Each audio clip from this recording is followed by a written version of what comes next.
The city of Split still shimmered with that post-rain neon glow. Pavement veins slicked with red and blue. From hollow ads promising eternal youth through better implants. Kaia stood outside the university's ethics archive and the humidity clinging to her skin like static. Her neural lace buzzed beneath her skull, urging retreat. But she had already crossed the line. Inside, the building breathed a sterile calm. Its walls were padded with acoustic foam, more for secrets than for silence. She passed empty lecture halls haunted by half-finished thoughts, ethics debates encoded into air, archived by eyes that didn't believe a word of it. She knew where the keys were kept. She helped write the damn policy. The door to the vault cracked open with a soft hiss. No alarms, no guards, just a retinal scan and a passphrase. Games end when stakes begin. The irony wasn't lost on her. Rows of drive modules blinked slowly, almost bored. She found the ones she needed, keyset X43, layer governance, ethics subroutines, moral throttle V.3. It was warm in her palm, humming like a heartbeat. She slid it into her coat, turned on her heel, and left without looking back. Jazz was waiting in the ruins of an old railway terminal, his back against a moss-eaten column. Rats scurried under rusted rails, and the air smelled of ozone and burnt plastic. When Caius emerged from the shadows, he didn't say a word. He just exhaled, long and low, and reached for her hand. "I got it," she whispered. "But they'll know." "They always do," he said. I suppose fish.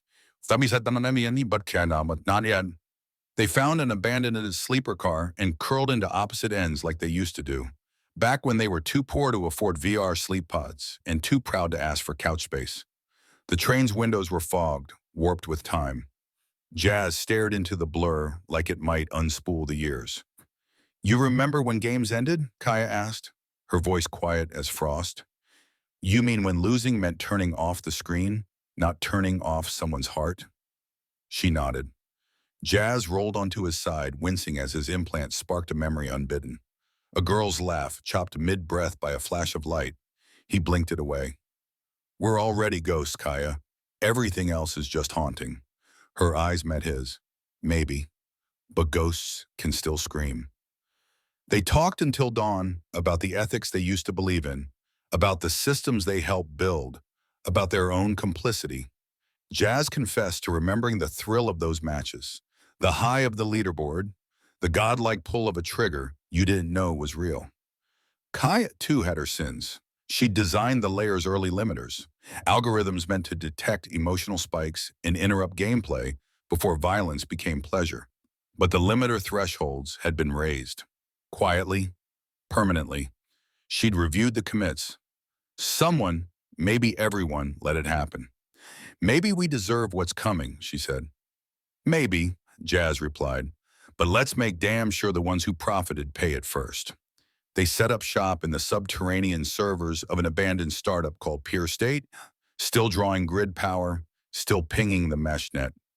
There, Jazz decrypted the key set and fed it into their homebrewed AI analyst, Gutterpunk. The AI grumbled in pirate slang, but it parsed the moral throttle logic and flagged a kill switch, disabled years ago. "This was supposed to freeze missions," Kaia muttered. "Look, empathy response exceeded, logic forked, but the system overrode." Jazz leaned closer. "It's not a bug. They're training sociopaths." Kaia rubbed her temples. "No, they're pruning empathy, building mental calluses. Each mission shaves away just enough. And we helped." Silence again. He offered her a swig of electrolyte whiskey. She took it, grimaced, and passed it back. "You still drink this battery acid?" "Helps my implant forget." She smiled. For a moment, the years rewound. The kiss that followed was slow, unsure. Rust met flesh, memory met scar. It wasn't reunion. It was recognition. But something in her shifted afterward. A distant look. Jazz noticed it but said nothing. He'd seen too many things fall apart to trust when they came back together.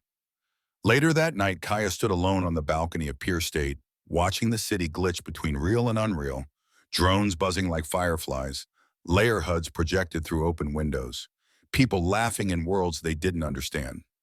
She pressed her palm to her chest and felt the encryption key ticking like a countdown. She'd compromise her career, her clearance, her safety, but not her soul. Not yet. But the cost was coming, and she'd already decided to pay it.